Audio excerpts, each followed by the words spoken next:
로마서를 이제 읽게 되는데 이번 주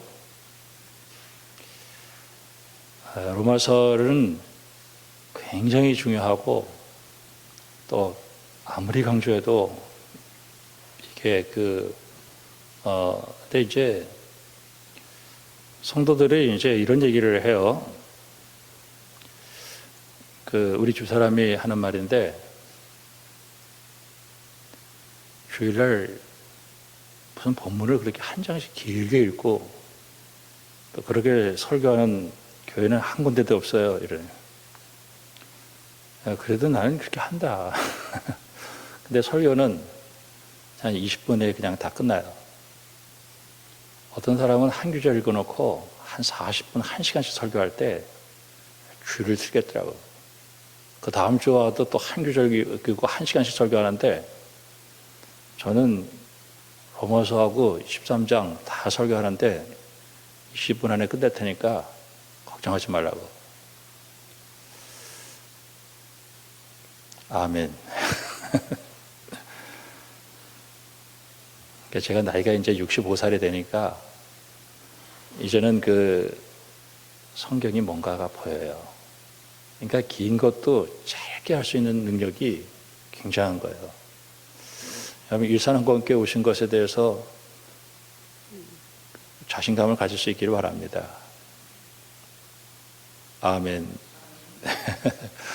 자, 오늘 로마서인데, 제가 사도행전 뒤에 왜 로마서가 붙었나, 이거를 이제 생각을 해봤어요. 사도 바울이 예수 만나고 나서 그의 비전은 복음 증거하는 것 외에는 소망이 없었어요. 그는 땅끝까지 이르러서 복음을 증거하고 싶었어요. 그 복음의 내용은 그리스도가 예수라는 거예요. 어떤 사람은 그리스도가 트럼프라고 생각하는 사람도 있고, 어떤 사람은 그리스도가 문재인이라고 생각하는 사람도 있고, 어떤 사람은 그리스도가 돈이라고 생각하는 사람도 있어요. 근데 그리스도는 예수다 하는 것을 알았어요. 하나님의 계시에 의해서 주어진 거예요. 그래서 자기는 이 그리스도가 예수라는 사실을 어떤 사람에게도 가르쳐주고 싶었어요. 사실 예수가 그리스도라고 하는 사실을 받아들일 수 있는 사람은 세상에 아무도 없어요. 왜? 인간은 타락해서 어둡기 때문에 그래요. 그래서 이제 지도자들, 유대 지도자들, 로마 지도자들, 이런 사람들이 이제 거절했죠. 거절할 때 예수님께서는 심판을 받기로 작정된 자는 그냥 버려요. 사실 가난하고 또 민중들, 이런 사람들도 사실 예수님 거절했어요. 근데 예수님께서 이들을 구원하기 위해서 강권을 하는 거예요. 강권했다는 것은 강제로 마음을 열어버렸다는 거예요. 그래서 예수를 믿게 만들었어요. 사실 우리가 예수를 믿고 싶어서 믿은 사람 하나도 없습니다. 믿어지니까 믿은 거예요. 내가 오늘 교회 나온 것도 믿어지니까 나온 거예요. 근데 이제 예수를 이제 그리스도다, 예수가 그리스도다, 이거를 이제 스페인까지 가고 싶었어요. 그는 이제 땅끝이 스페인으로 생각했었던 거예요. 그런데 이제 스페인까지 가서 이제 전하고 싶었는데, 그 선교비가 필요했는데 이 선교비를 로마로 교회로부터 만족하고 싶었어요. 갖고 싶었어요. 그래서 이제 로마 교회에 편지를 쓰는데, 사실 이 로마 교회는 사도 바울에 의해서 세워진 교회가 아니라 이게 흩어진 사람들에 의해서 로마에서 자생적으로 생긴 교회였어요. 한 번도 가보지 않은 사람들에게 선교 헌금을 이렇게 자기에게 달아서 자기는 이제 스페인까지 가기를 원하는데, 그 길을 가려고 하면은 뭐가 필요했냐면은 하나의 편지를 써야 되는데, 이 편지가 한 번도 안 본 사람에게 편지를 쓰다 보니까 논문이 됐고, 그것은 기독교 교리를 이렇게 세우는데 굉장히 중요한 문서가 되었던 것입니다. 그런데 이 선교하려고 할 때 제일 중요한 거는 그 공동체가 한 마음이 되어 있어야 되는데, 이 공동체가 분열이 되어 있는 거예요. 그게 14장, 15장에 나와요. 14, 15장에 보면은 어떤 이 로마 교회의 역사적인 배경이 있었냐면, 글라우디오 황제 때 유대인들을 추방을 했어요. 그때 이 유대교를 배경으로 가지고 있었던 기독교인들이 로마로부터 추방이 되고 이방인 배경을 가지고 있었던 기독교인들이 그 교회의 주인이 되는 거예요. 그러다가 네로 황제가 들어오면서 그 글라우디오 황제의 칙령을 다시 얘기해야 되는데 얘기하지 않아서 이 유대교 배경을 가진 그리스도인들이 그 교회로 다시 복귀를 합니다.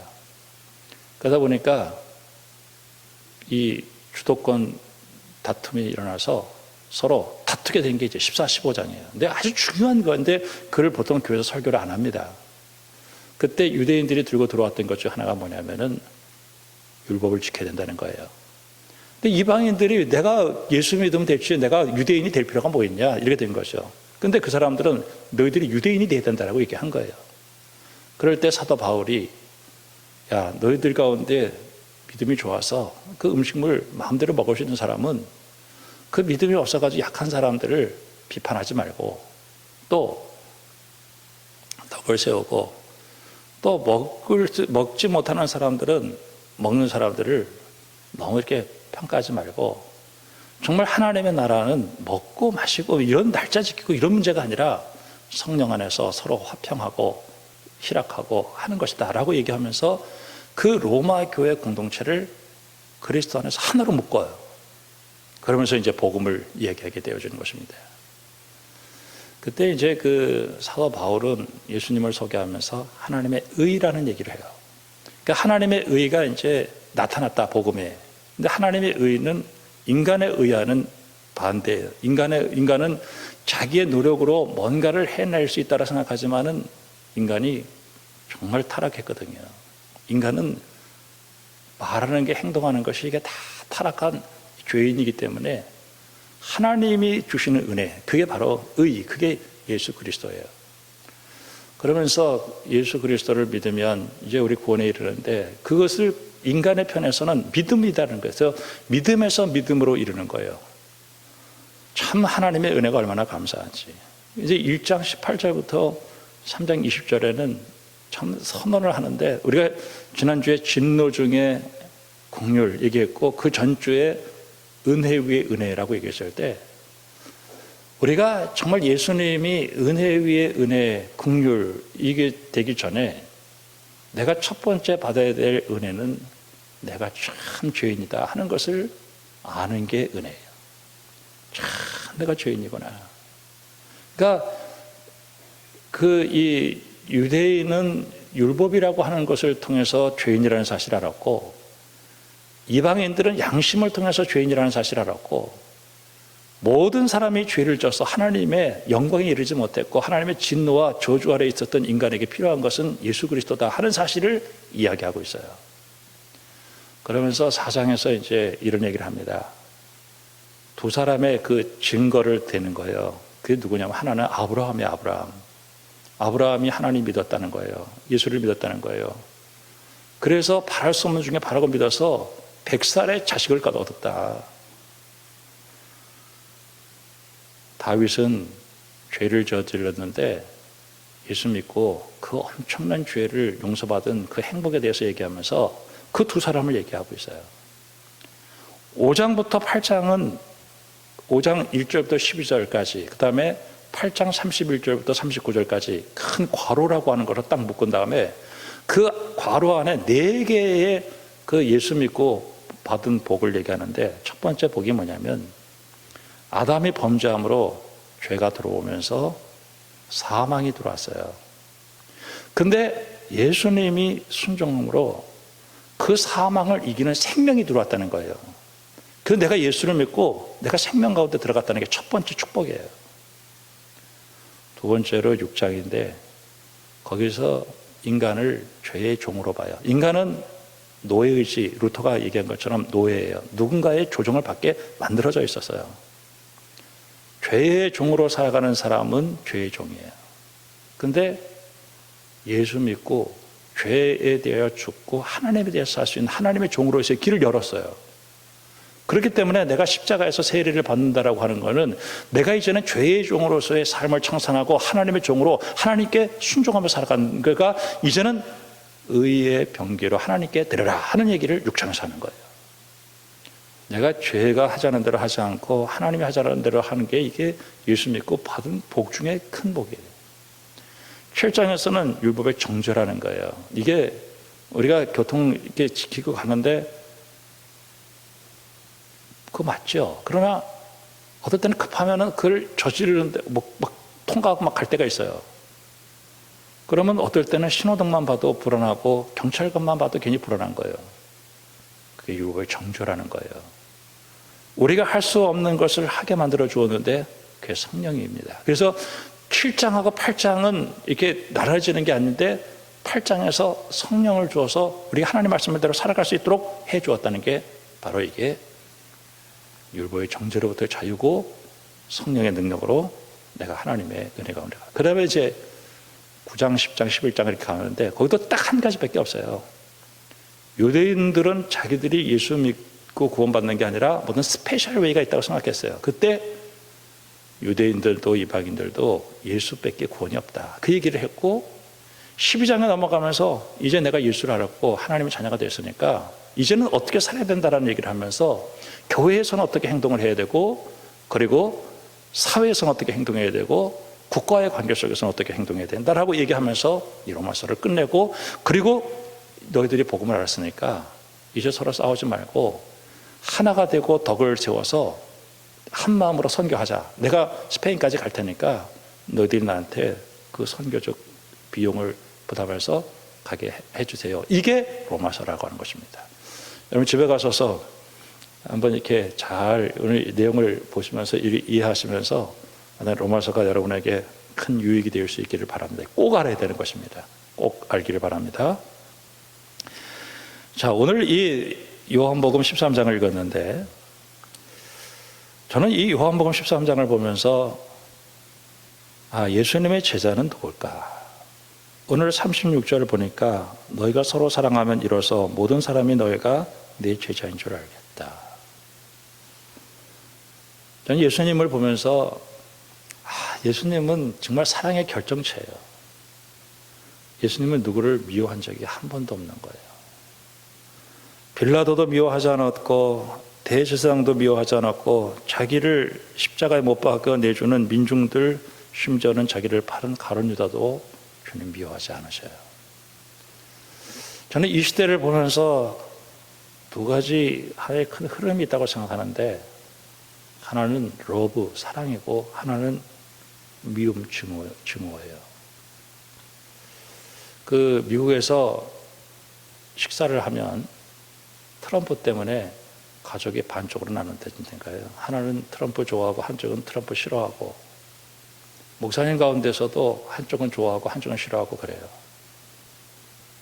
저는 거기서 참 심각하다.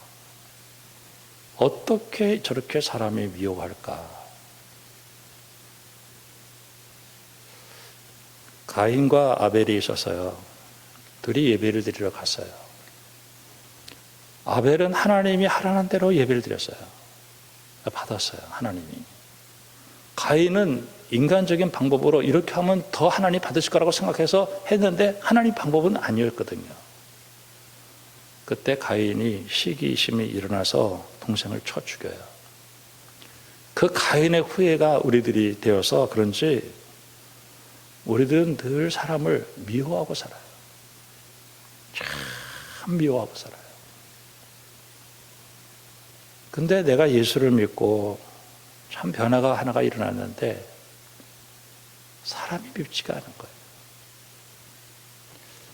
예전에 어떤 그 가정에 남편이 중소기업을 해서요. 돈도 좀 있었고 8년 동안 부인을 속이고 다른 여자를 만나서 8년을 살았어요. 근데 나중에 그 부인이 그걸 알았어요. 근데 그 부인이 그 남편이 전혀 밉지가 않더라는 거예요. 그러니까 이 남편이 화가 나가지고 밖에 나갔다 들어와가지고 구둣발로 이겨버렸어요. 그런데도 이 부인은 그 남편이 하나도 밉지가 않은 거예요. 야, 어떻게 내가 밉지 않냐. 그 남편이 불쌍하게 생각한 거예요. 왜 그렇게 정말 미운데 왜 밉지가 않냐는 거예요. 왜 그랬을까요? 예수 믿었다는 거예요. 저는 예수를 믿었던 사람들 가운데 가장 중요한 것은 사랑한다는 거예요. 라이너드 니버라고 하는 아주 유명한 신학자가 있어요. Impossible possibility. 인간에게 불가능한 가능성이 하나 생겼는데 가인의 후예로 사람을 죽일 수밖에 없는 사람인데도 불구하고 그게 사랑하는 사람으로 바꿔졌다는 게 예수 믿었다는 거예요. 너희가 서로 사랑하면 너희가 내 제자인 줄 알게 해주겠다. 지금 예수님께서는 6장에서 어떤 일이 일어났냐면은 5,000명을 물고기 2마리하고 떡 5개로 먹인 사건이 나요. 경제 문제를 해결하니까 사람들이 예수님에게 와가지고 임금 삼겠다고 얘기한 거예요. 그때 예수님께서 피해 가셔요. 7장에서 형제들이 왔어요. 형님, 이렇게 초야에 묻혀 사지 마시고 저기 예루살렘 올라가서 좀 한번 뜨세요. 그래서 우리도 좀 잘 먹고 잘 살게 해주세요. 형님 이렇게 기적도 많고 능력도 많고 말씀 잘 전하는데 한번 출세해 보세요. 그랬을 때 예수님께서 그 일을 거절을 해요. 그리고 명절 끝에 너희들 가운데 목마르지 내게로 와서 마셔라. 그러면서 생수의 강을 얘기를 해요. 예수님께서는 내가 죽어야 된다는 얘기예요. 그러니까 바른 유다가 예수님을 배반한 이유 중에 하나가 예수님이 왜 자꾸 죽는 얘기를 하는지 모르겠다. 좀 경제적이고 군사적이고 정치적인 그런 메시아가 돼서 이렇게 해방을 시켜야 되는데 왜 그렇게 하시는지 모르겠다라고 얘기를 한 거예요. 가룟 유다가 예수님을 팔게 되는 일이 일어나죠. 10장에서 예수님께서는 뭐라고 얘기하냐면 나는 선한 목자다. 내가 양들을 위해서 죽겠다. 이런 얘기를 해요. 그리고 그것이 하나님의 뜻이다라고 얘기해요. 요한복음 11장에서 어떤 사건이 일어나냐면은 나사로를 주님이 살리신 사건이 나와요. 12장에서 예수님의 인기는 아주 절정을 이는 거예요. 죽은 자를 살렸으니까 사람들이 예수님 한번 만나보고 싶었고 죽은 나사로를 살려보고 싶어가지고 사람들이 막 몰려들었어요. 그때 예수님께서 뭐라고 얘기하냐면은 난 하늘의 밀을처럼 난 죽겠다라는 얘기를 하는 거예요. 참 그러면서 오늘 드디어 이제 13장으로 넘어오게 되는데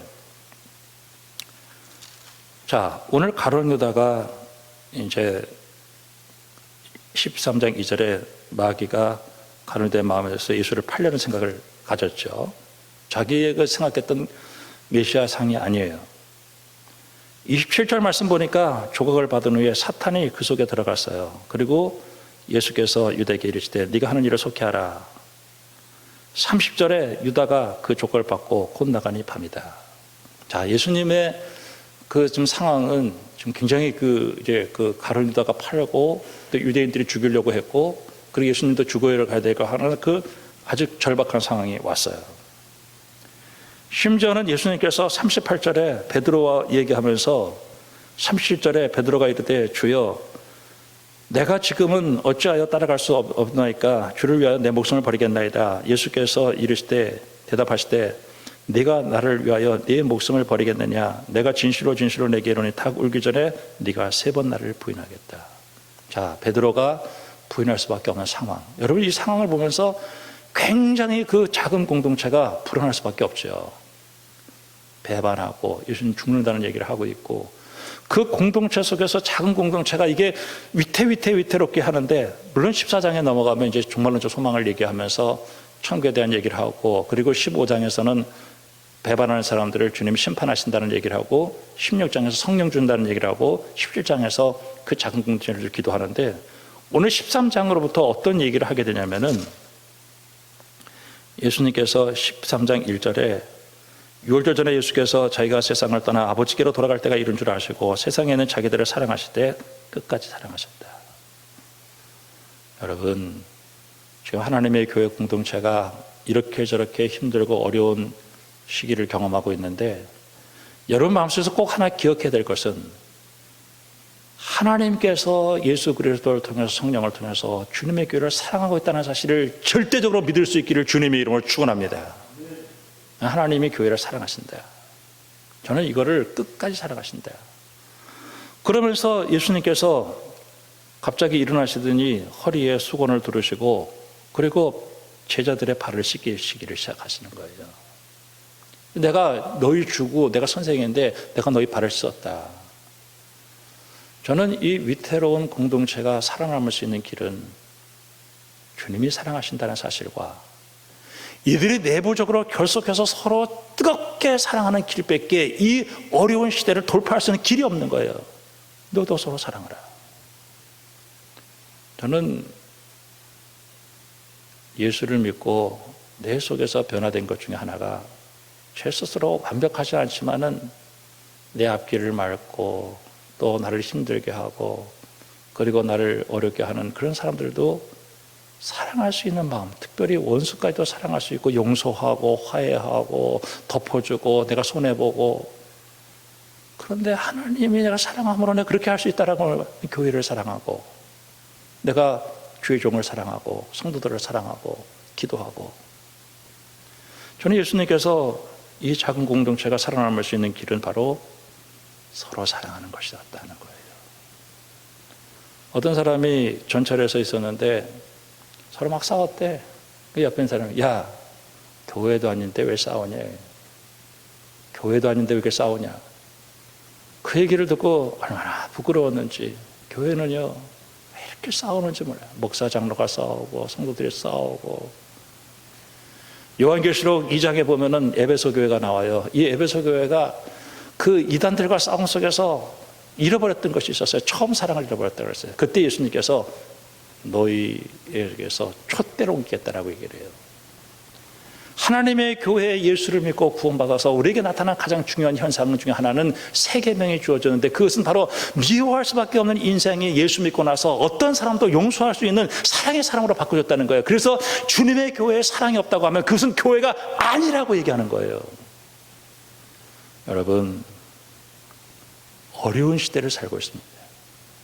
예전에는 교회 가자 그러면은 제가 요새 바빠서 교회 못 가겠는데 이제는 제가 나중에 돈 좀 벌고 시간 되면 교회 갈게요, 이렇게 얘기했는데 요새는 교회 가자 그러면요 교회를 욕을 합니다.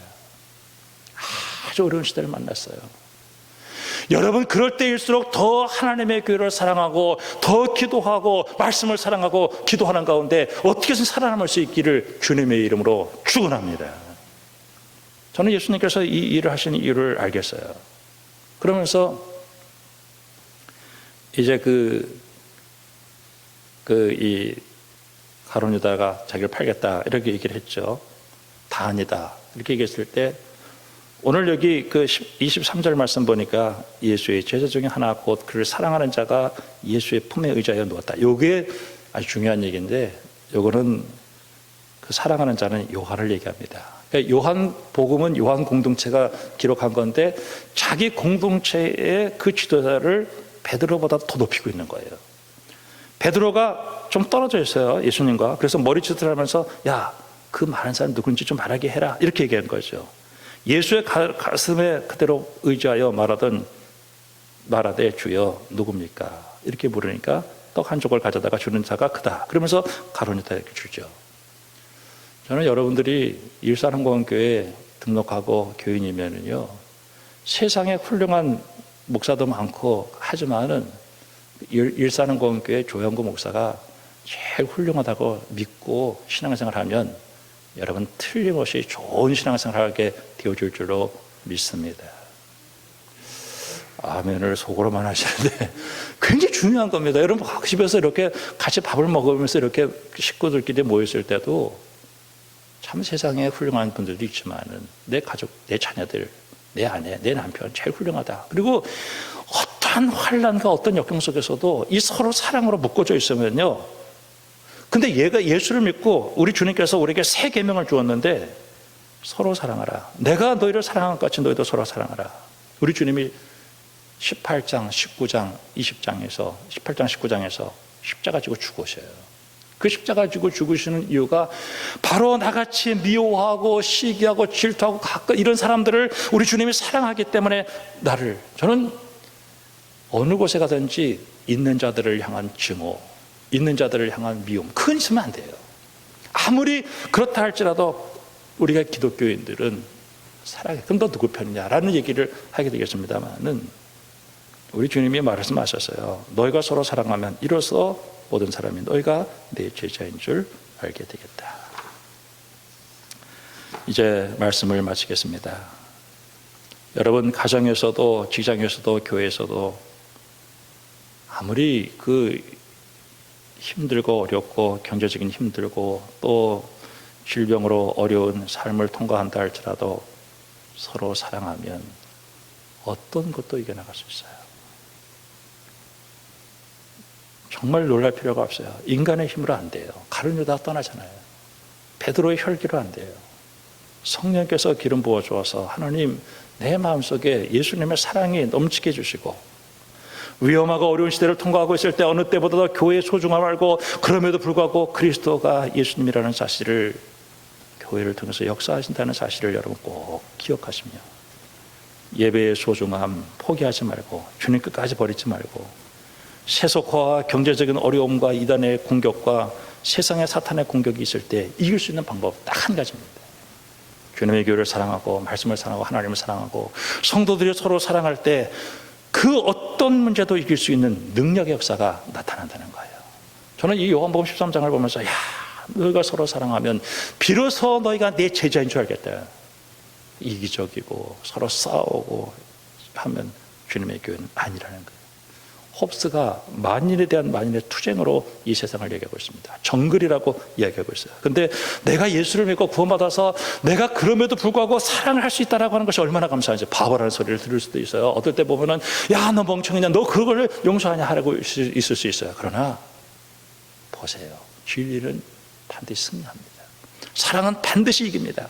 지는 것 같으죠. 어떨 때 보면 응징하고 보복하고 그런 게 승리할 것 같으죠. 안 그렇습니다. 저는 사자가 저 속에 숨어 있는 것을 알죠. 그것이 세상을 지배할 것 같지만은 그러나 그렇지 않습니다. 사랑이 이기는 것입니다. 여러분 오늘도 주 안에서 예수 믿고 구원받아서 어떤 사람도 사랑하고 절대 미워하지 말고 꼭 믿음으로 승리하여 하나님 영광 돌리기를 주님의 이름으로 축복합니다. 기도하겠습니다. 하나님 아버지, 예수님 만든 이 공동체가 대단히 위험한 상태 속에 놓여 있습니다. 주님은 그 공동체를 끝까지 사랑하셨고 너희도 끝까지 사랑하라.